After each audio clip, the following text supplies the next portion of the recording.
आपको पता है डिसीजन लेने में क्यों दिक्कतें होती है? सिंपल वे है जो मैंने रियलाइज़ किया है। नॉर्मली हम लोग जो काम नहीं करते और किया ही नहीं होता है, जो हम लोग फर्स्ट टाइम कर रहे हैं, तो उस समय डिसीजन लेने में दिक्कतें होती है। तो आज मैं इसी टॉपिक पे बात करूँगा, डिसीजन कैसे लिया जाता है। रिसेंटली मेरे फ्रेंड ने मुझे कांटेक्ट किया, बोल रहा था मुझे जॉब चेंज करना है, मुझे ऑफ़र भी मिला है, लेकिन मुझे मेरी करंट कंपनी नहीं छोड़नी है। मैं बोला सही है, तू तो बोल रहा है मुझे वो भी कंपनी में रहना है और ये भी कंपनी में रहना है, ऐसे कभी पॉसिबल है क्या? नहीं ना। तो वही चीज़, तो कोई ना कोई चीज़ें हमको लेके ही बढ़ना है उसी के साथ। जैसे फॉर एग्ज़ाम्पल, या तो एक फ्रेंड को बचाओ या तो दूसरे फ्रेंड को बचाओ, या तो दोनों को बचाओ और खुद मर जाओ। समझ रहे हो? तो कभी भी ऐसे अपॉर्चुनिटी आती है कि दोनों में से एक चूज़ करना होता है, तो उस समय दिक्कतें होती है। ह्यूमन बीइंग है, वो तो होगी दिक्कतें, क्योंकि जहाँ पे कंपैरिजन आता है वहाँ पे अच्छाई भी आती है कि हाँ कौन सा अच्छा है तो मैं वहाँ पे जाऊँगा। कुछ अच्छे चीज़ों में बुराई भी होती है, लेकिन वो थोड़ी बहुत इग्नोर की जाती है एग्जिस्टिंग वालों से। तो अभी मेरे फ्रेंड का एक एग्जांपल लेते हैं। उसने मेरे साथ डिस्कस किया कि मैं 5-6 साल से मैं सेम कंपनी में हूँ और मुझे कंफर्ट जोन मेरा इतना अच्छा है कि सब मेरे एम्प्लॉई फ्रेंड हो गए हैं। मेरा मैनेजर, मेरे सीईओ तक मतलब बेसिकली मेरे कांटेक्ट में अच्छे हैं, मतलब मेरा रिलेशन अच्छा है शॉर्ट में। तो मैंने बोला क्या करता फिर उधर, तो रहे ना, फिर कुछ प्रॉब्लम है। लेकिन वो बोला कि कुछ काम नहीं है, कुछ करने को नहीं है, और कुछ समटाइम मुझे कुछ कमेंट्स भी आते हैं कि ये ऐसे है वैसे है। मैं बोला सिंपल है, तुझे क्या चाहिए?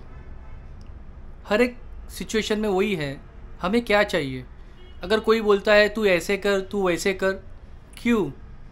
अगर आपका खुद का एक डिसीजन मेकिंग कंट्रोल सिस्टम है तो आप उसका डिसीजन क्यों नहीं लेते हो? अगर मूवी देखना है, अगर आपको कुछ आपकी पसंदीदार कुछ चीज़ें करनी है, उस समय आप किसी को पूछते हो क्या? नहीं ना। तो वही तो मैं बोलना चाहता हूँ कि जब भी इसी काइंड ऑफ अगर सिचुएशन आती है तो उस समय वो वाला लॉजिक आप वहाँ पे क्यों नहीं अप्लाई करते? अगर बोला जाए कि अगर आपको शौक़ है बाइक चलाने का या राइड करने का, तो आपको कभी भी रात को उठा है तो आप फटाक से बोलोगे ना, हाँ मैं आता हूँ, क्योंकि आपको उसमें इंटरेस्ट है। तो सेम चीज़ अगर कोई आपको बोलता है कि भाई ये करंट कंपनी है और तुझे न्यू कंपनी में जाना है और तुझे ऑफ़र अच्छा मिला है, सैलरी अच्छी मिल रही है, वहाँ पे इन्वायरमेंट नया होगा, वो सब चीज़ें, तो आप उसको इम्पोर्टेंस क्यों नहीं देते हो? जैसे आप राइडिंग और वो सब चीज़ों को इम्पोर्टेंस देते हो जो अपनी अच्छी चीज़ें होती है, जो अपने को अच्छी लगती है। तो ये भी एक पार्ट ऑफ द लाइफ ही है ना। तो decision is a part of life. क्यों फिर उसमें कंपैरिजन क्यों कि अगर ये हुआ तो फिर मैं डिसीजन ले पाऊंगा, अगर ये हुआ तो मैं डिसीजन नहीं ले पाऊंगा। तो ये नॉर्मली क्यों होता है कि लैक ऑफ इन्फॉर्मेशन और लैक ऑफ कॉन्फिडेंस के हिसाब से होता है। अगर मेरा फ्रेंड का अगर एग्जांपल देखा जाए तो उसको लैक ऑफ कॉन्फिडेंस है, क्योंकि उसको अगर लगता है कि अगर यहाँ पे कंफर्ट जोन हो गया, यहाँ पे जॉब सिक्योरिटी है और मैं नए कंपनी में जाऊँगा तो वहाँ पे इन्वायरमेंट कैसे होता है मुझे पता नहीं, वो वर्क कल्चर क्या होगा, मुझे काम कैसे करना पड़ेगा, मैं कर पाऊँगा या नहीं कर पाऊँगा। अगर ऐसे सीन है तो यू शुड गो बेसिकली। क्यों मालूम है? क्योंकि आप ज़्यादा ही कंफर्ट जोन में बैठ चुके हो। अगर इन केस करंट कंपनी ने आपको कुछ प्रॉब्लम कर दिया तो फिर चांस बहुत ही कम हो जाते हैं सर्वाइव करने के लिए सेम फील्ड में। तो मैं वही कहूँगा कि अगर आपको डिसीजन लेना है तो पहली चीज़, सिंपलेस्ट वे, खुद को एक सोचो, खुद को बोलो कि मुझे ये करना है या नहीं करना है। आपको हाँ में जवाब आया, ठीक है, एक स्टेप आगे बढ़ो, सोचो फिर ये कंपनी आपके लिए सही है या नहीं है। मतलब जो भी है, मैं अभी गुड एग्जांपल कंपनी का ले रहा हूँ, अभी मेरे पास एक वो एग्जांपल है, तो हम लोग आगे भी एक एग्जांपल लेंगे, लेकिन अभी फिलहाल कंपनी का एग्जांपल लेता हूँ। तो मैं सोचूंगा मुझे कंपनी चेंज करनी है या नहीं करनी है, मैं बोलूँगा हाँ मुझे करनी है। फिर सेकंड क्वेश्चन आता है कि कौन सी कंपनी चेंज करनी है, कौन से कंपनी में जाना है, तो मैं सिलेक्ट करूँगा ये कंपनीज है और इसमें मैं जाऊँगा। 2 एम्प्लॉय वाले और 4 एम्प्लॉय वाले कंपनी में नहीं जाऊँगा, मिनिमम 50 या 100 एम्प्लॉयज़ होने चाहिए उस कंपनी में जाऊँगा। सेकंड ये बात हो गया। थर्ड बात क्या है, मुझे प्लेस पास में चाहिए कंपनी का तो वहाँ पे मैं जा पाऊँगा। तो मतलब एक कम जो होता है ट्रैवलिंग वाला वो एक कंसर्न हो जाता है। तो बेसिकली आप कंसर्न ढूंढो कि आपको क्या क्या कंसर्न है। सैलरी कंसर्न है, प्लेस कंसर्न है, मुझे अभी जॉब चेंज करना है नहीं करना है, मुझे और ग्रोथ करना है नॉलेज में या नहीं करना है। तो ये सब बहुत सारी फैक्टर्स आते हैं उसमें पर्सन टू पर्सन। तो आपको वो पहले कैटेगराइज करना है टॉपिक पेज पे, या तो दिमाग में रख लो कि ये मेरे टॉपिक्स है, इस बेसिस पे मैं कोई भी डिसीजन लूँगा। अभी मैं जनरिक बता रहा हूँ कि क्या होता है, कोई भी हम लोग डिसीजन फटाक से नहीं ले पाते, क्योंकि क्या होता है कि अगर मुझे यहाँ से कोई स्टेशन या यहाँ से कोई टारगेट डेस्टिनेशन पे जाना है तो हम लोग फटाक से नहीं जाते ना। टाइम मशीन थोड़ी ना कि फटाक से क्लिक किया वहाँ पे पहुँच गया, नहीं ना। तो हम लोग पहले डिसाइड करते कि मैं ये कपड़ा पहनूंगा, फिर इसके बाद ये इस तरीके से खाना या नाश्ता करके जाऊँगा, या बॉटल साथ में लेके जाऊँगा, बैग लेके जाऊँगा। फिर उसके बाद मैं नीचे जाने के बाद ऑटो पकड़ता हूँ या पर्टिकुलर बस पकड़ता हूँ, या क्या कौन से वे से ट्रैवलिंग करूँगा, वो सब चीज़ें मुझे अफोर्डेबल कौन से है, सब डिसीजन हम लोग स्टेप बाय स्टेप लेते हैं ना।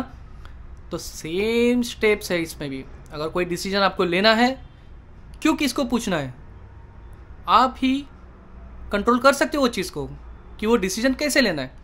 हाँ, कंक्लूजन पूछना है तो आप पूछ सकते हो कि हाँ मैंने ये सॉर्टेड की है, ये लिस्ट निकाली है, ये वे है और ये वे से मुझे मेरे लिए अच्छा है नहीं अच्छा है।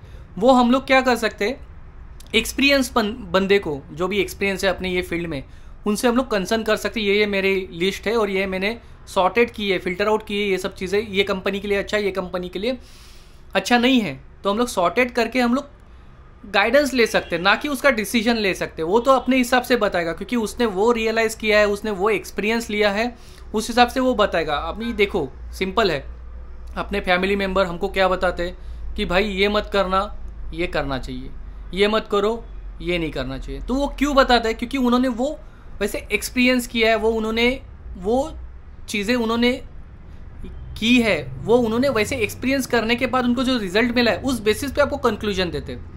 नॉर्मली क्या होता है कि कंक्लूजन कैसे निकालता है आदमी, हम लोग ने एक्सपीरियंस किया उसी बेसिस पे निकालते हैं ना कंक्लूजन, या तो किसी ने आपको बताया तो उस बेसिस अपन कंक्लूजन निकालते हैं। तो वही होता है। तो कंक्लूजन हम लोग को कभी कभी नहीं मिलता, तो हम लोग को सर्च करना पड़ता है। और प्राइमरी चीज़ क्या होता है कि जो अपना कंसर्न होता है, जैसे मुझे जॉब चेंज करना है, सैलरी चाहिए, ग्रोथ बढ़ाना है, ये बेसिक क्वेश्चंस में ही आपका आंसर मिल जाता है 80 to 90%। फिर उसके बाद आता है कंपनी कौन सा है या जो भी है।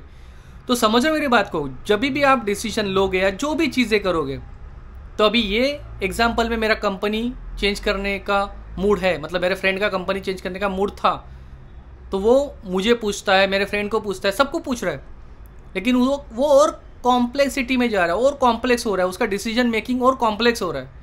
कभी अगर कॉम्प्लेक्स करोगे कोई भी एल्गोरिदम को तो वो टाइम लेगा ही, समझ रहे हो। मतलब जो डिसीजन को आप कॉम्प्लेक्स करोगे, जितना स्ट्रेच करोगे, उतना तो वो रिजल्ट लेट ही देगा ना।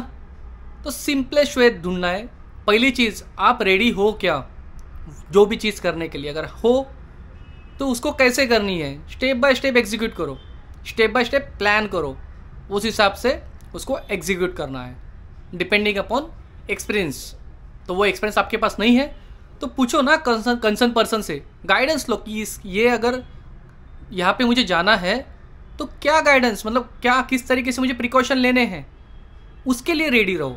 जैसे हम लोग 10th का एग्ज़ाम या 12th का एग्ज़ाम देते हैं या कोई भी एग्ज़ाम देते हैं, हम लोग क्या करते हैं, लिस्ट ऑफ क्वेश्चन निकालते हैं, उसको पढ़ते हैं और हम लोग गाइडेंस से पूछते हैं किसी बंदे को कि हाँ बाबा कि क्या होना चाहिए, कैसे होना चाहिए, क्या पूछते हैं, कैसे है, ये डोमेन पे क्या पूछा जाता है, वो डोमेन पे क्या पूछा जाता है। तो नॉर्मली कंक्लूजन मेरा यही है ये वीडियो से कि जब भी आप डिसीजन लोगे तो खुद से पहले पूछो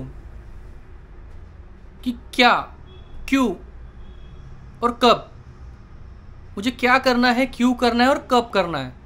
ये अगर 3 या जैसे हम लोग ने सुना होगा WH टाइप ऑफ क्वेश्चंस होते हैं, WH क्वेश्चंस, तो मतलब वाई, हाउ, ये काइंड ऑफ क्वेश्चंस लिस्ट होती है। तो उससे क्वेश्चन पूछो, खुद को पूछो बेसिकली क्वेश्चन, उसका आपको आंसर मिलेगा और मिला हुआ आंसर मैच करो अपने करंट रिक्वायरमेंट से। क्योंकि जब भी आप कंडीशंस लिखते हो या क्वेश्चंस राइज करते हो खुद को, उस समय हम लोग अलग इन्वायरमेंट में, अलग सिचुएशन में होते हैं। फिर बाद में जो कंक्लूजन निकलता है वो करंट प्रेजेंट स्टेट में रह के उसको सॉर्टेड करना है।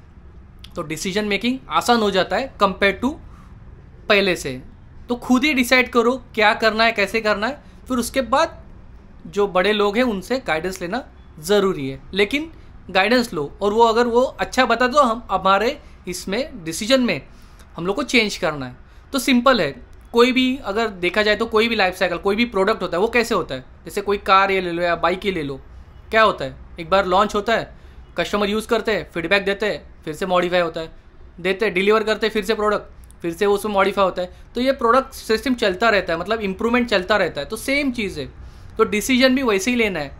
और आपको कितने समय में फटाक से डिसीजन लेना है, आपका टाइम इन ड्यूरेशन क्या है कि इतने समय में मुझे इतने समय में ही मुझे ये डिसीजन लेना है, तो आपके ऊपर वो डिपेंड है कि कैसे आपको डिसीजन फटाक से चाहिए या कितने दिन में चाहिए। तो इसके लिए प्रिपेयर्ड होना ज़रूरी है। Thank you.